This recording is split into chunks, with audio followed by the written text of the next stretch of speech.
Hey, good morning, everyone. Welcome to Leading Hope. Man, I am I'm excited to be here with you, Kevin. Are you I'm excited to be here with you, VJ. That's great. And Matt's with us, too, today, but he's over by the computer.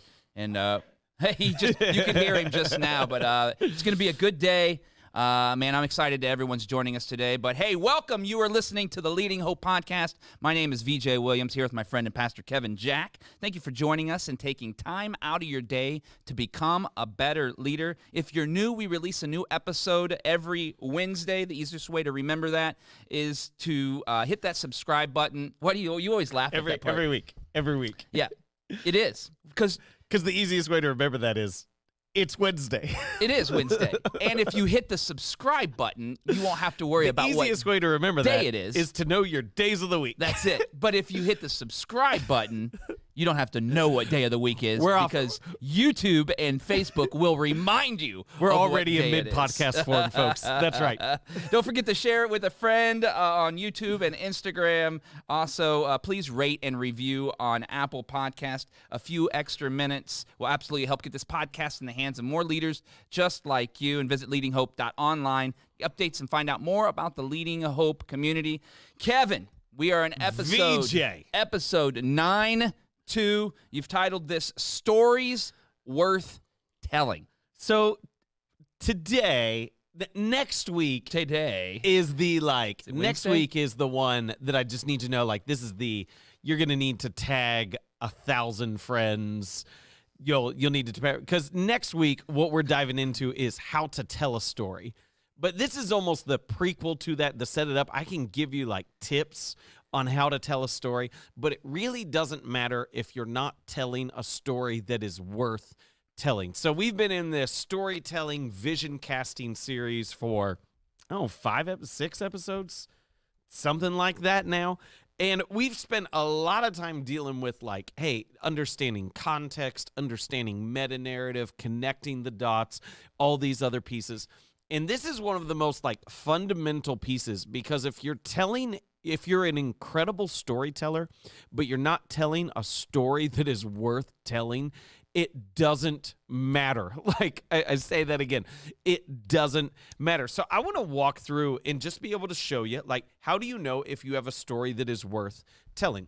And this is a leadership podcast, okay? So this is not if you're looking to do stand-up at the local comedy club. This is how you know if your stories we're telling, although I do think it's actually applicable there. This is as you understand the stories that you tell as a leader, whether it's in a brief moment, whether it's in front of your team, whether it's in a long talk that you're doing, should I include this story or not? I want to show you, hey, what matters most about the stories that you're telling. So first off, this is what does not work. The story that you should not tell is simply, here's what happened. Whenever your story is merely a repetition of the events that took place, I want you to know that no one cares. So if you come up to me and you say, is that too harsh? I don't know. All right. We'll find out. If you come up to me and go, do you want to look at my vacation photos? I will answer, I will look at a photo. You can show me one picture. One.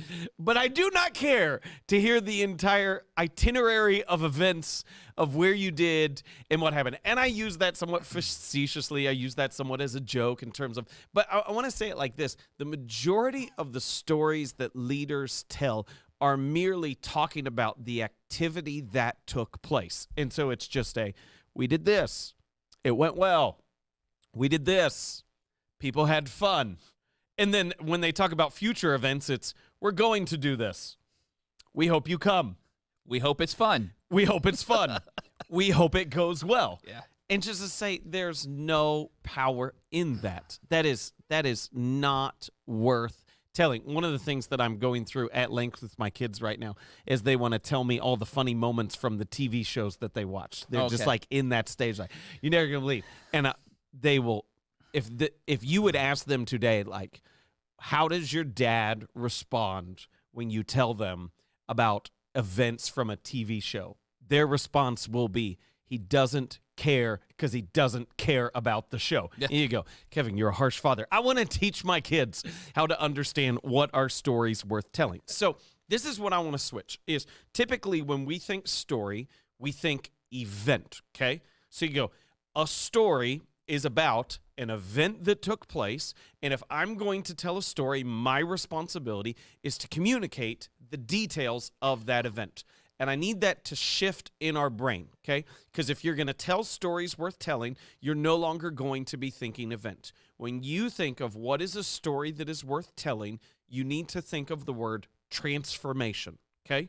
Something that changed, something especially within you, what you thought, what you valued, how you viewed the world, how you viewed yourself, something that became different, that was impacted by an event that took place. But this is the so important shift that has to happen, is so often we just think story equals event. And you go, hey, you may have like a fun anecdote. You may have an interesting tidbit. You may have a cool photo from a neat scene when you went on vacation. But that's not a story worth telling. Now, I'm not saying you can never share your vacation photos, because I'm sure someone out there does care about your vacation photos. Is it you?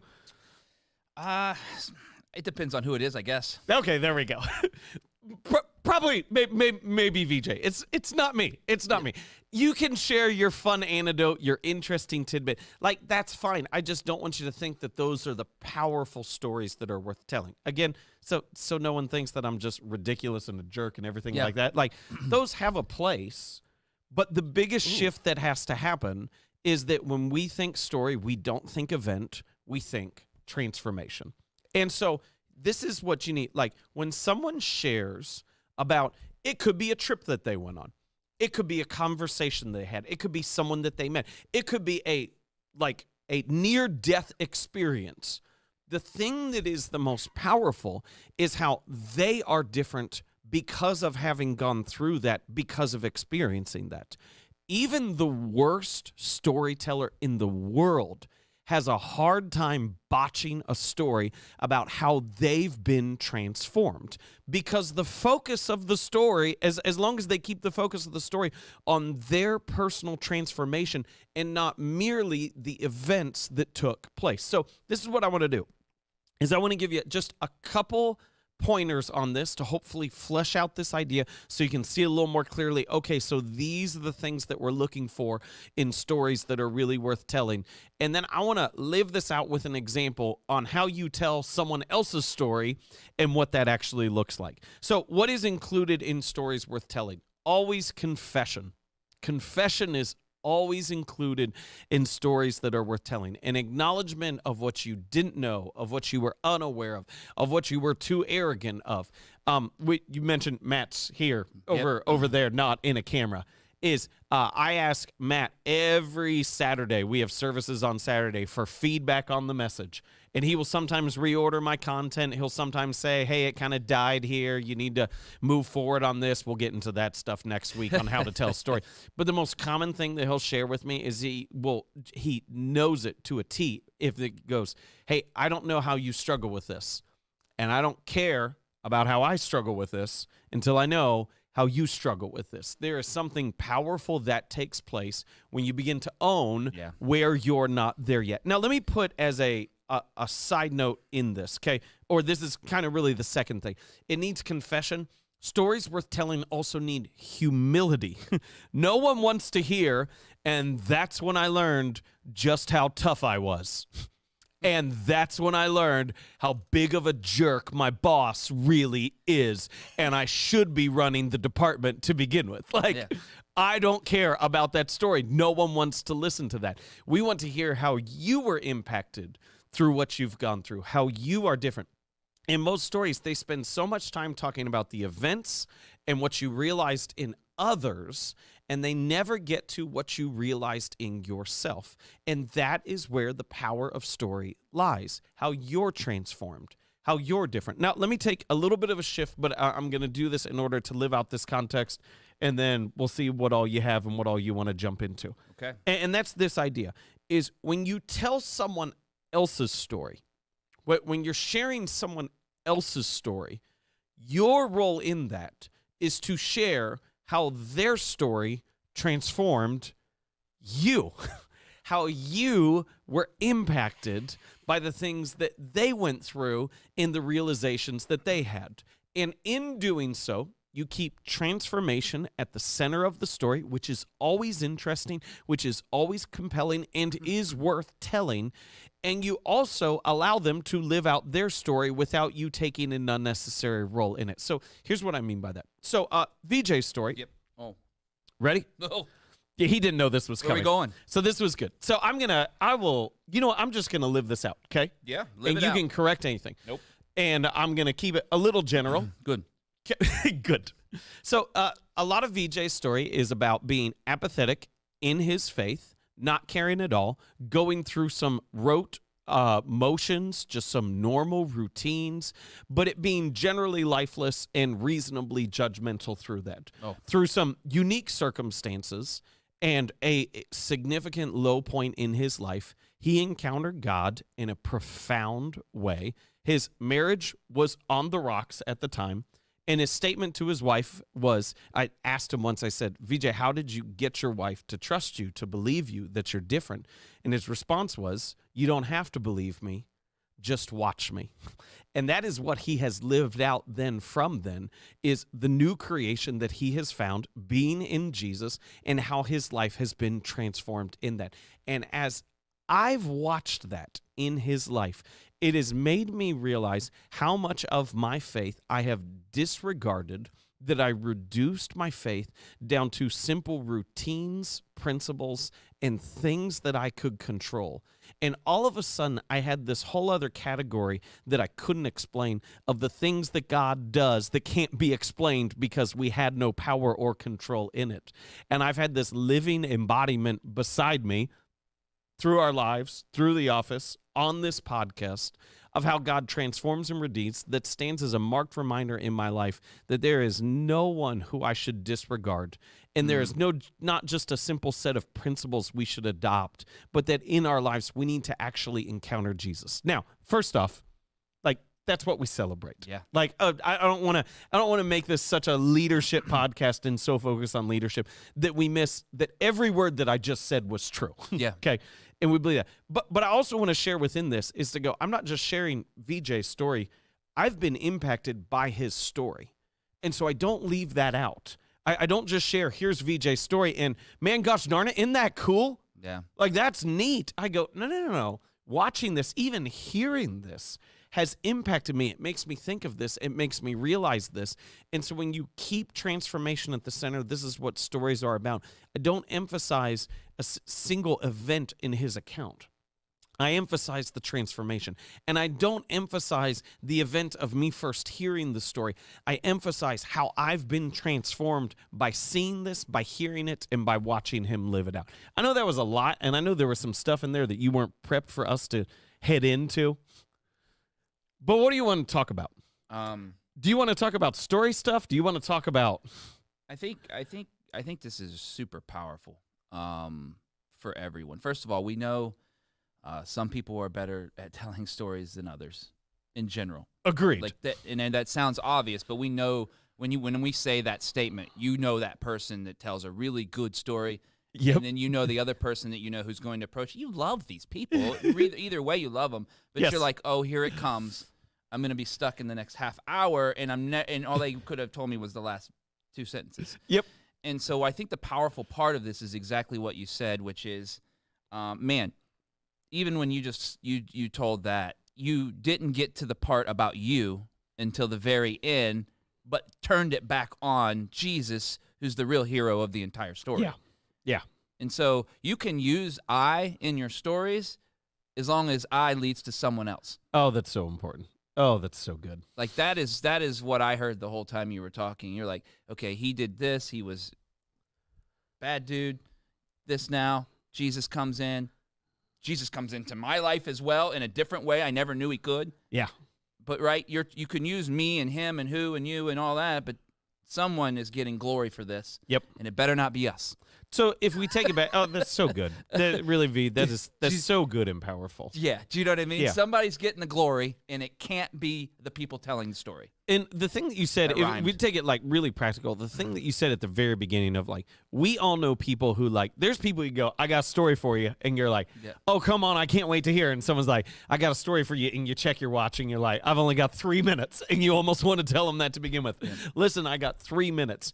And here's the deal. Like, if you begin the story, you go, hey, let me tell you about the time that I realized that I'd become arrogant. Or let me tell you about the time that I realized that I wasn't living up to what I was meant to be as a husband and a father. Yeah. Let me tell you about the time when I realized my parents really did love me. You go, oh my goodness. Yeah. Like, you're leaning in. You're ready to Yeah. go. If Yeah, you go, that's so hey, let me good. tell you about the time that we drove all the way out to Arizona in one night. You're like, Yeah. all right, it's probably going to be a lot of time in the car. Yeah. And so often we focus on activity instead of transformation. And here's my, if Oh, I can that's just good. say, here's my big push, especially this podcast goes out to a lot of people. We're in church. We're church leaders. Yeah. And to go, if you're not emphasizing, like within church, as a church leader, your pastor, your Hope team member, your volunteer in a different church, like whatever that is, if you're not emphasizing transformation, what are you doing? Yeah. Like, I mean, it's right there. It's the most compelling story that there is. How are you missing that in any way? Yeah, that's so good. You mentioned at the very beginning, I have some notes written down, but you mentioned it has to be, the story has to be transformative. The transformation has to occur in order for the story to have legs. Yeah. And by what I mean by that is that it will move from person to person. More people will want to tell your story when it's transformative. And you just said something changed. It doesn't have to be. You said I think a deathbed story. Like every time, it doesn't have to be that. But something in the story has to change. It was this. It is no longer that. It is now this. Yeah. And I think we forget about that when we tell stories. And if we can put that in the front half of our brain when we're starting to tell someone about what we're talking about, I think we will find that we become better storytellers. Yeah. And I know that for my life, you're exactly right. Nobody wants to. All right, so nobody wants to hear me talk about my heydays as a high school captain of the basketball team. Like, to me, it was really awesome. Yeah. Like, to me, it was really awesome time in my life, right? Captain, high school, Beaver Creek basketball team, won the WOL. Big, yeah, it was awesome. Nobody cares about that. Nobody cares. But you know when they're leaning in? When I tell them I was an awful husband and an awful dad. Yeah. And it doesn't even, what you said, oh, that's so important because we want to tell the stories of when we were at our best. Yeah. And people need to hear the stories about when we became better without realizing Yeah. it. So, like, Monday, I'm at a softball tournament. We've just played. I've played terribly. The team played not great. I'm standing there at the exit to go out, and a guy who was wearing a shirt from the church that I was a part of planning starts walking out. And I said, hey, are you from so-and-so? And I didn't know who he was. I was going to introduce myself. I was excited to meet him and hear his story. And he just said, yep, put his head down and kept on walking. And it made me remember back when I was there were people, and I didn't believe this, but there were people who were saying, hey, without you here, it's not going to keep going well. Without you here, it's not going to keep running. And I didn't believe that, but there's always a part of you that kind of wants that to be true, to go how important I was. And all of a sudden, I had the greatest reminder that I will ever need in my life about how unimportant my presence is and that God can keep doing exactly what he set out to do without me there. Because here was a man who had been impacted by the foundation I had set, had no idea who I was, the role I played in his story, and did not care a lick. Yeah. And that's incredibly humbling to see what God continues to do and how unimportant you are at times, and yet he invites you into the process. That's so good, man. I tell you, this has been a great episode for understanding what it looks like to be a story, telling stories that are worth it. Anything else you want to add to episode 92? Let's just close out with this. The idea is to say, hey, transformation stories don't have to happen on a deathbed. They can happen in a parking lot. Yeah. It can be a simple thing. But when you think story, you must shift from details of the event to details of the transformation, because those are stories that are always worth telling. That's awesome. Episode 92, Stories Worth Telling. Thank you guys so much for joining us today. If you're new to the podcast or haven't yet subscribed, it'd be great if you did that now. It'd mean the world to us. Also, post about it, rate, and review. I'm not kidding when I say every time you do that, it actually helps move this podcast into more hands and more people are listening just like you. Leaders everywhere can get this content and join the conversation with us as well. We love hearing your stories of how the podcast is working in your life and business. If you have a story, visit leadinghope.online and send that to us. We would love to hear from you. And remember, everyone has 20 minutes to learn to become a better leader. Make it count.